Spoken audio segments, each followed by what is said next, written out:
हरिओम। मैं योगाचार्य शिवाय, doctor in naturopathy and yoga science. बीमारी के बारे में बताता हूँ। एक बीमारी है जिसका उपचार बहुत सिंपल है और बहुत आराम से इसका उपचार हो जाता है। मैं बात कर रहा हूँ पित्ताशय की जो पथरी होती है या गॉल ब्लैडर की पथरी भी कहते हैं।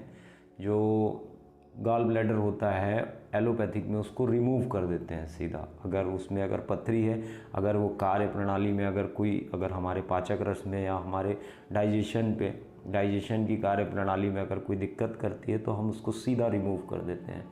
अब मैं उसके फ़ायदे या उसके नुकसान के बारे में बात नहीं करूँगा। मैं तो सिर्फ ये बताऊँगा कि आप अगर इस समस्या से ग्रसित हैं तो इस समस्या से आपको छुटकारा कैसे मिले।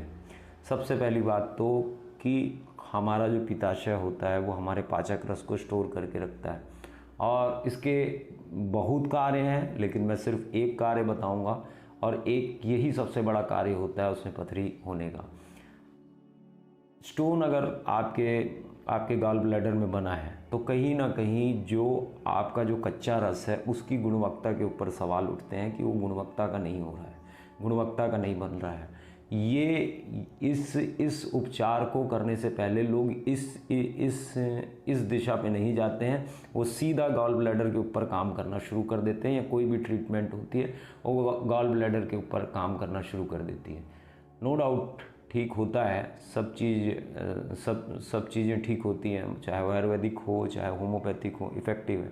लेकिन अगर आपने जहाँ से आपकी तकलीफ़ या बीमारी चली थी अगर उस स्थान पे अगर आप कार्य करेंगे तो आपको दूसरे भी लाभ मिलेंगे। जहाँ पर उसने अपना रूप दिखाया बीमारी ने, आप सिर्फ उस जगह को ठीक मत करिए, जहाँ से वो चली थी उस जगह को ठीक करिए। लीवर हमारे पाचक रस को बनाता है और लीवर से वो ट्रांसफ़र होती है गॉल ब्लैडर में। अगर वो गुणवत्ता का नहीं होगा तो वो आपके गॉल ब्लैडर में पथरी या एसिड अनबैलेंस और बहुत सारी बीमारियां तकलीफ़ें पैदा करती हैं। अब 90% केसेस में ये देखा जाता है कि जिन लोगों की थोड़ा सा कार्य क्षमता जो होती है या डाइजेशन जो होता है वो स्लो होता है, उन्हीं को उस गॉल ब्लैडर से रिलेटेड या संबंधित प्रॉब्लम होती हैं। तो पहले अपने लीवर को इतना गुणवत्ता का बना लीजिए कि आपकी जो पित्ताशय में जो कच्चा रस बने वो भी गुणवत्ता का बने और फिर आप इन सब तकलीफ़ों से छुटकारा पाएंगे। लेकिन होता क्या है कि हम अगर उस पर काम करना शुरू करते हैं तो उसमें आहार, अगर प्राकृतिक चिकित्सा के नेचुरल ट्रीटमेंट पे अगर हम जाते हैं, नेचुरोपैथी के ट्रीटमेंट में अगर हम जाते हैं तो वहाँ पर ये चीज़ देखा जाता है कि खान पान को बहुत जल्दी और बहुत ज़्यादा सुधारा जाता है। खान पान को जैसे आपको रस आहार में रखा जाएगा, आपको कच्ची चीज़ें दी जाएंगी, आपको प्राणायाम योग अभ्यास बताया जाएगा। तो इतना धैर्य नहीं रख पाता कोई, जो पेशेंट होता है वो इतना धैर्य नहीं रख पाता और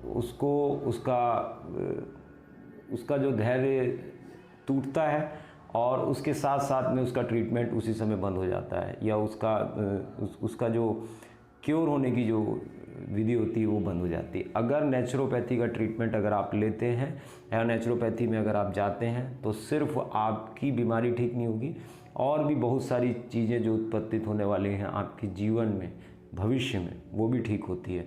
पित्ताशय की पथरी अगर आपको है तो उसमें आपके लीवर का 80% रोल है। अगर लीवर प्रॉपरली काम नहीं कर रहा है, इसकी वजह से वो जो कच्चा रस बन रहा है वो गुणवत्ता का नहीं है और कहीं ना कहीं उसकी वजह से वहाँ पर स्टोन बिल्ट हो रहा है।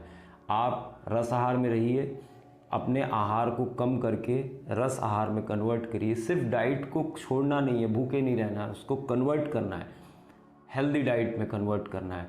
और जब तक आपका ट्रीटमेंट चल रहा है जब तक आप प्रोटीन और कैल्शियम को थोड़ा सा सोच समझ के लीजिए, क्योंकि उसको डाइजेस्ट होने में थोड़ा सा टाइम लगता है। उसको कम से कम अपने पेट को लोड दीजिए और ज़्यादा से ज़्यादा पानी पीजिए। हरिओम। मैं योगाचार्य शिवाय, doctor in naturopathy and yoga science. Her her Mahadev.